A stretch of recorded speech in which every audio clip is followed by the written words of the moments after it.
সামিনা লুৎফা দুজনেই ঢাকা বিশ্ববিদ্যালয়ের শিক্ষক এবং শিক্ষাবিদ হিসেবে, সমাজকর্মী হিসেবে, অ্যাক্টিভিস্ট হিসেবে দুজনেরই এই সমাজে একটা পরিচিতি আছে। কামরুল হাসান মামুন মূলত তার কার্যক্রম শিক্ষা কেন্দ্রিক। সামাজিক যোগাযোগ মাধ্যমে তিনি সবসময়ই সরব। শিক্ষা, শিক্ষকদের অধিকার এই বিষয়টি নিয়ে তিনি গত কয়েক বছর ধরে এক নাগারে কথা বলছেন, লিখছেন, রক্তচক্ষুকে উপেক্ষা করে লিখছেন। সামিনা লুৎফা একই সঙ্গে শিক্ষক, একই সঙ্গে অ্যাক্টিভিস্ট। সাধারণ জনমানুষ, বিশেষ করে শিক্ষার্থীরা যখন যেখানে যে রকমের বিপদে পড়েছেন তিনি সব সময় তাদের পাশে দাঁড়িয়েছেন, শত প্রতিকূলতাকে উপেক্ষা করে। সর্বশেষ সমন্বয়কদের যখন ডিবি হারুন তার ভাতের হোটেলে ধরে নিয়ে যায়, তখন জানাই যাচ্ছিল না যে তারা কোথায় আছেন, ডিবিতে আছেন কিনা। সেই সময়ও সামিনা লুৎফা সহ শিক্ষকদের একটা বড় অংশ ডিবি কার্যালয়ে গিয়ে হাজির হয়েছিলেন।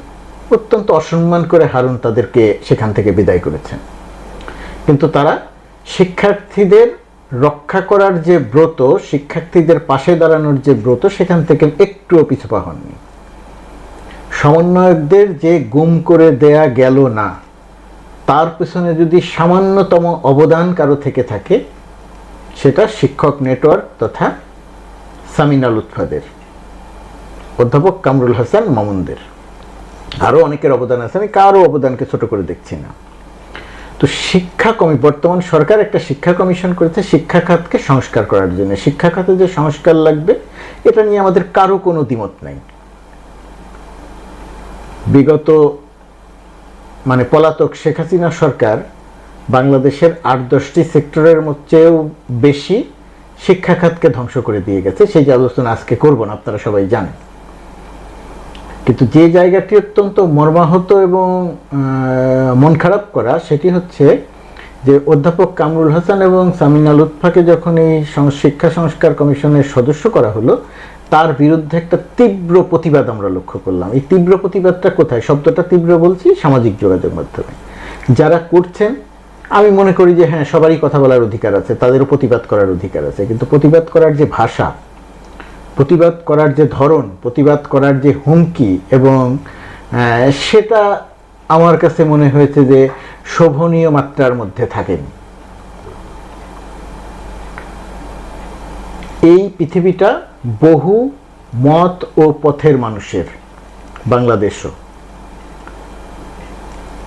অন্যান্য জাতি, সম্প্রদায়, ধর্ম বাদ দিয়ে শুধুমাত্র ইসলাম ধর্মের কথা যদি আমরা বলি, তার মধ্যেও বহু মতের মানুষ আছেন। একজন যেটা পালন করেন, আরেকজন সেটা পালন করেন না, এবং একজন আরেকজনকে নিয়ে কথা বলেন। আমি বিস্তারিত যাচ্ছি না, এগুলো আমরা সবাই জানি। আহমদিয়া সম্প্রদায় তারা নিজেদেরকে মুসলিম দাবি করেন, কিন্তু তাদেরকে অমুসলিম আখ্যা দিয়ে, কাফের আখ্যা দিয়ে তাদের উপর আক্রমণ করা হয়। বাংলাদেশেও হয়, পাকিস্তানে তো হয়ই, বাংলাদেশেও হয়। এগুলো আমরা দেখেছি। একজন মানুষ, সেটা সামিনা লুৎফা বা অধ্যাপক কামরুল হাসান মামুন যেই হোক না কেন, যদি কারো একটি মতামত বা কোনো একটি গোষ্ঠীর মতামতকে সমর্থন করেন, সেই সমর্থন করার উদ্দেশ্য এটা নয় যে তিনি ওই মতের অনুসারী।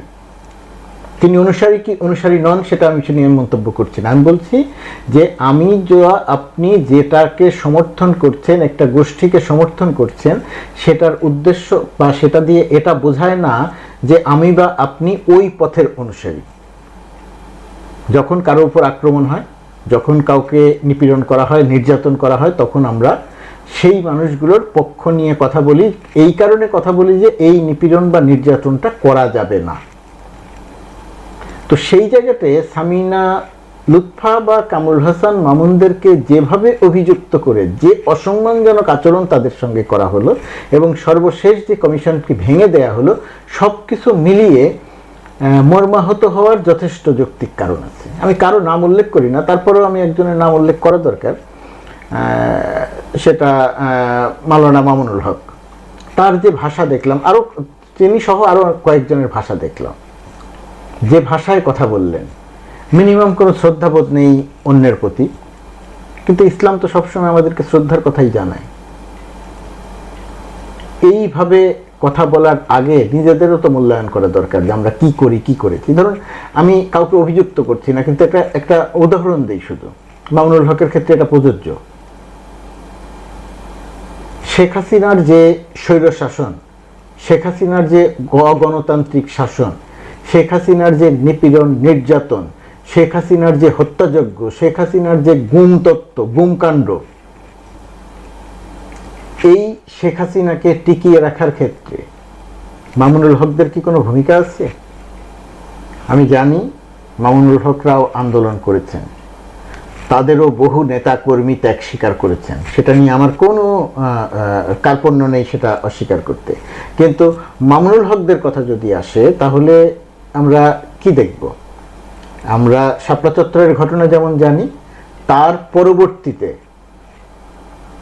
এই পলাতক শেখ হাসিনাকে সংবর্ধনা কারো দিয়েছে, কওমি জননী উপাধি কারা দিয়েছেন, পাশাপাশি মঞ্চে কারা বসেছেন?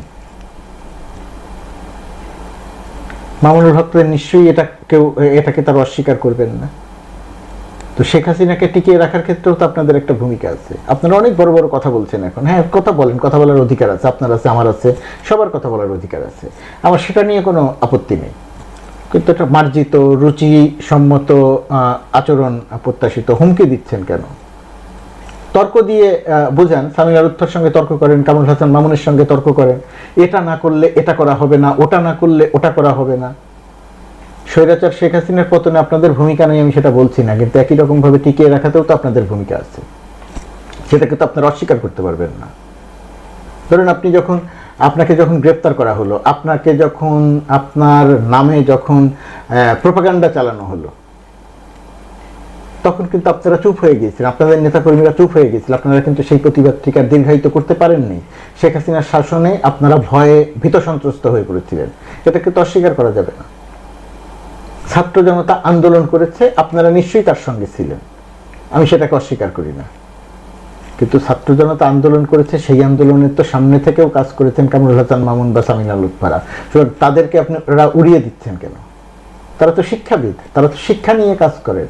একটা গোষ্ঠীর মতামতকে একজন সমর্থন করে একটা ফেসবুক স্ট্যাটাস দিয়েছেন, তার উপরে ভিত্তি করে তার বিরুদ্ধে তাকে আপনি অপছন্দ করতে পারেন, তিনি যে মতামত দিয়েছেন তার বিপক্ষে আপনি মতামত দিতে পারেন। সামিনা লুৎফার যে মতামত দিয়েছে তার বিপক্ষে আপনি মতামত দেন, যুক্তি দিয়ে বোঝান, তর্ক করেন, সামিনা লুৎফাকে বলেন, তো আপনি যা বলতে চান সেটাই বলেন, কিন্তু হুমকি তো দিতে পারেন না। যাই হোক, তো আমাদের একটা বহু ত্যাগের বিনিময়ে শেখ হাসিনার স্বৈর শাসনের অবসান ঘটানো গেছে। এর কথা সত্যি যে সবার সম্মিলিত প্রচেষ্টায় এই শেখ হাসিনার পতন ঘটানো গেছে, শেখ হাসিনাকে বিতাড়িত করা গেছে। কিন্তু এখন আপনারা যে ভাষায় কথা বলছেন এবং যে বিরোধপূর্ণ সম্পর্ক তৈরি করছেন, এবং তার পরিপ্রেক্ষিতে সরকার যেভাবে শিক্ষা কমিশন বাতিল করে দিল এবং বাতিল করে দিয়ে যেভাবে পুরো ব্যাপারটাকে এক ধরনের কি বলবো ভয় আতঙ্কর মতো একটা পরিবেশ তৈরি করা হলো, এবং আপনারা যেভাবে হুঙ্কার দিচ্ছেন, এগুলো কোনো কিছুই বাংলাদেশের জন্য মঙ্গলজনক হবে না, আপনাদের জন্যও মঙ্গলজনক হবে না, দেশের জন্য মঙ্গলজনক হবে না। সুতরাং ভাষায় মার্জিত ভাব আনতে হবে। আপনি যাকে অপছন্দ করেন তার সঙ্গে তর্ক করতে হবে, যুক্তি দিয়ে তর্ক করতে হবে। সবাই বাংলাদেশের মানুষ, কেউ বাংলাদেশ বিচ্ছিন্ন নেই। সুতরাং কাউকে অপমান বা অসম্মান না করে, আবারও বলছি, কাউকে অপমান বা অসম্মান না করে কথা বলা দরকার যুক্তি দিয়ে। অহেতুক বিতর্ক, যেমন জামাত যেমন জাতীয় সঙ্গীত নিয়ে অহেতুক বিতর্ক তৈরি করে ওই স্বৈরাচারের বিতাড়িত পলাতক স্বৈরাচারের কথা বলার একটা প্ল্যাটফর্ম তৈরি করে দিয়েছিল বা দিয়েছে, সেই রকম নিজেরা নিজেদের মধ্যে বিরোধ তৈরি করে এবং অধ্যাপক কামরুল হাসান মামুন বা সামিনা লুৎফাদের বিরুদ্ধে বিষোদ্গার করে আপনাদের কোনো অর্জন নাই।